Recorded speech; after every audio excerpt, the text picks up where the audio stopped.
মৃত্যুর পর ফেরেশতারা লাশের সাথে কি করে?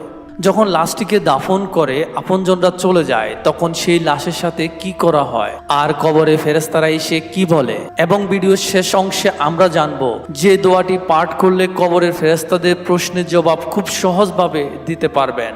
প্রিয় ভাই বোনেরা, খুবই গুরুত্বপূর্ণ একটি ভিডিও হতে চলেছে, আশা করি আপনি শেষ পর্যন্ত দেখবেন। কবরে প্রথম রাত নিয়ে বিশ্বনবী সাল্লাল্লাহু আলাইহি সাল্লাম বলেন, বান্দাকে যখন তার কবরে রাখা হয় এবং তাকে কবরে রেখে আপনজন শুধু এতটুকু দূরে চলে যায় যে তখনও ওই কবরস্থ ব্যক্তি তাদের জুতার শব্দ শুনতে পায়।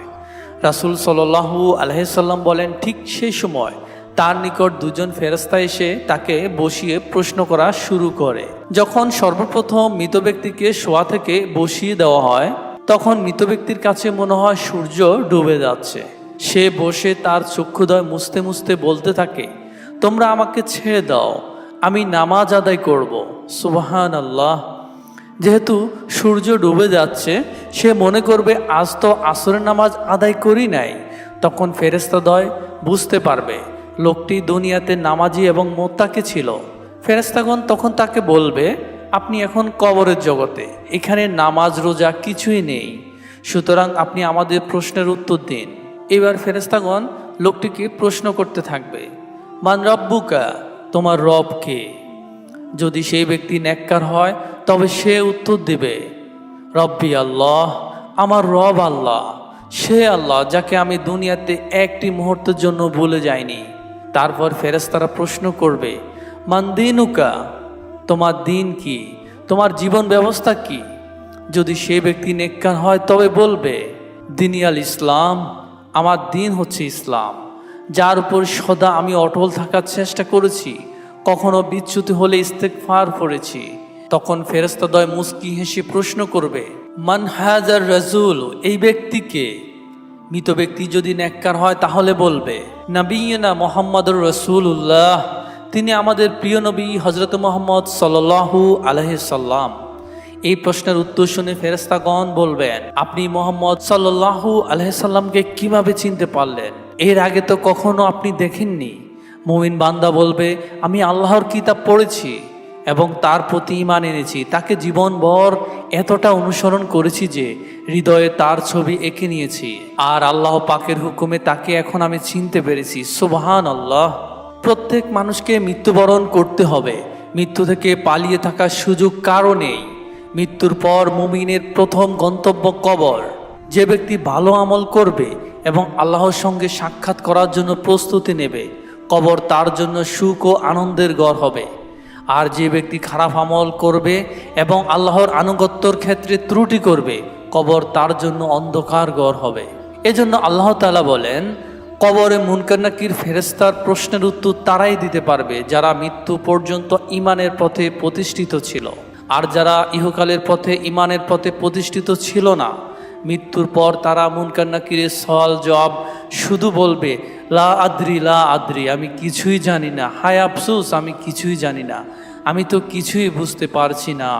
সুতরাং মুমিন বান্দা প্রশ্নের উত্তর দেওয়ার সাথে সাথে আল্লাহ তাআলা ঘোষণা করবে, আমার বান্দা সত্য বলেছে, অতএব তাকে জান্নাতের বিছানা বিছিয়ে দাও, তাকে জান্নাতের পোশাক পরিয়ে দাও, এছাড়াও তার কবরে জান্নাতের দিকে একটি দরজা খুলে দাও।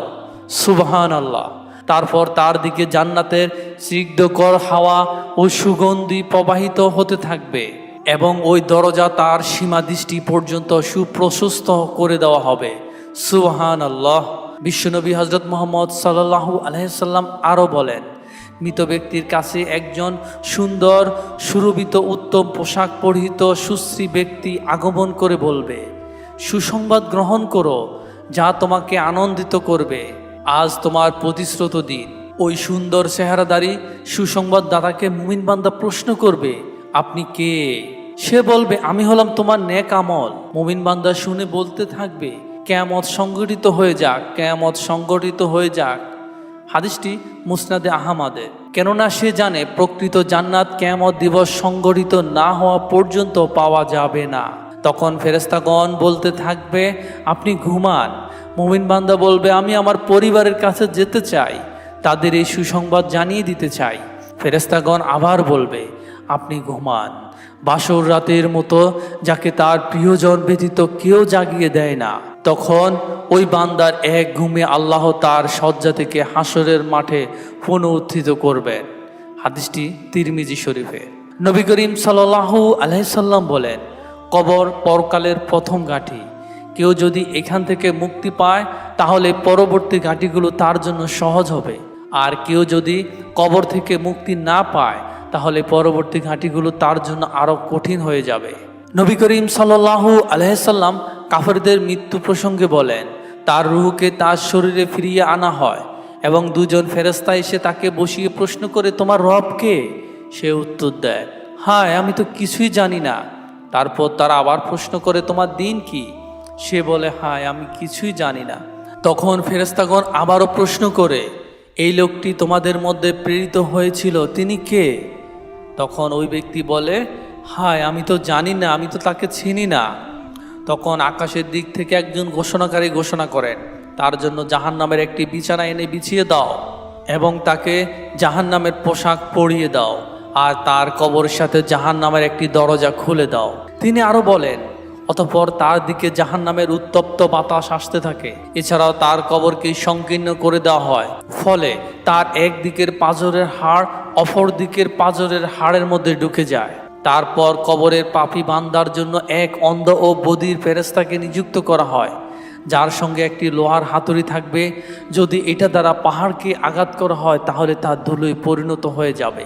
মহানবী হযরত মুহাম্মদ সাল্লাল্লাহু আলাইহি সাল্লাম বলেন, তারপর তাকে হাতুড়ি দিয়ে সজোরে আঘাত করতে থাকে। এতে সে বিকট শব্দে চিৎকার করতে থাকে, যা মানুষ ও জিন ছাড়া পূর্ব থেকে পশ্চিম পর্যন্ত সমস্ত জীব জন্তুই শুনতে পায়। আঘাতের ফলে সে মাটিতে মিশে যায়। বিশ্বনবী বলেন, অতঃপর শাস্তি অব্যাহত রাখার জন্য পুনরায় তাকে রূহ ফেরত দেওয়া হয়। এভাবে তাকে কিয়ামত পর্যন্ত শাস্তি দেওয়া হয়। আল্লাহ তাআলা বলেন, যখন হাসরের মাঠ কায়েমের জন্য সিংহায় দ্বিতীয় ফুৎকার দেওয়া হয়, তারা কবর থেকে উঠে তাদের রবের দিকে দৌড়াতে থাকবে। তারা বলবে, হায় দুর্ভাগ্য, আমাদের আরামের নিদ্রা হতে কে উঠালো? ফেরেশতাগণ উত্তরে বলবে, এটাই তো হলো সেই দয়াময় আল্লাহ তাআলার প্রতিশ্রুত পুরস্কার দানের দিন। রাসূলগণ যেই সত্য ওয়াদা দিয়েছিল তোমাদেরকে, মুমিন বান্দারা তাদের আরামের ঘুমে ডিস্টার্ব হওয়ার কারণে এই প্রশ্নটা করবে যে, কে আমাদের এই আরামের ঘুমটা ভাঙলো? এত সুন্দর, এত মিষ্টি, এত স্নিগ্ধকর একটা ঘুম, এই ঘুম থেকে কে উঠিয়ে দিল আমাদের? যখন জানতে পারবে এই ঘুম থেকে তিনি উঠিয়েছেন, যিনি আসলে এই মুমিন বান্দাদেরকে শ্রেষ্ঠ থেকে শ্রেষ্ঠতর পুরস্কার দিতে চান। অন্তরে এই আশা জাগ্রত হওয়া মাত্র মুমিন ব্যক্তি আনন্দে উচ্ছ্বাসে চারদিকে চিৎকার চেঁচামেচি করে সবাইকে বলতে থাকবে, দেখো আমার ডান হাতটা দেখো, আমার আমলনামা আমার ডান হাতে দেওয়া হয়েছে। আমি জানতাম এমন একটি দিন আসবে, আমি জানতাম। এত উচ্ছ্বাস, এত আনন্দ। আল্লাহ তাআলা বলেন, এটাই তো শ্রেষ্ঠ সফলতা, এটাই তো হচ্ছে প্রকৃত সফলতা, যার জন্য আমাদের প্রতিযোগিতা করা উচিত। এই দুনিয়ার জীবনে অর্থ সম্পদের পিছে প্রতিযোগিতা নয়, প্রতিযোগিতা হবে জান্নাতে যাওয়ার জন্য। সুবহানাল্লাহ। প্রিয় ভাই বোনেরা, আসুন এই পর্যায়ে আমরা জেনে নেই কোন আমল করলে কবরে ফেরেশতাদের প্রশ্নের উত্তর সহজে দিতে পারবে। আমরা একটি দোয়া শিখে নেব। যে ব্যক্তি প্রতিদিন এই দোয়াটি পাঠ করবে তার জন্য আল্লাহ তাআলার পক্ষ হতে অনেক রহমত বর্ষিত হবে। তো এই দোয়াটি একটি বিশেষ উপায়ে পাঠ করতে হবে।